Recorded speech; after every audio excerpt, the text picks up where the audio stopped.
படைத்தவன் மேல் பழியும் இல்லை, பசித்தவன் மேல் பாவம் இல்லை.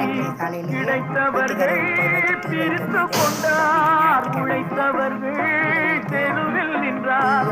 பலர் வாழ வாழ சிலர் வாழ வாழ ஒரு போதும் தெய்வம் பொறுத்ததில்லை. கொடுத்ததெல்லாம் அவர் யாருக்காக கொடுத்தார், இல்லை ஊருக்காக கொடுத்தார்.